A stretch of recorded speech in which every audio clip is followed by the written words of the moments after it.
হৃদয় Bangla online TV, হৃদয় Bangla online TV, হৃদয় Bangla online TV, হৃদয় Bangla online TV, হৃদয় Bangla online TV, হৃদয়।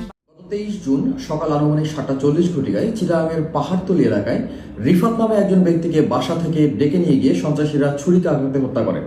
পরবর্তীতে আমরা উক্ত ঘটনার সাথে জড়িত প্রধান 4 আসামিকে আমরা গ্রেফতার করতে সক্ষম হই।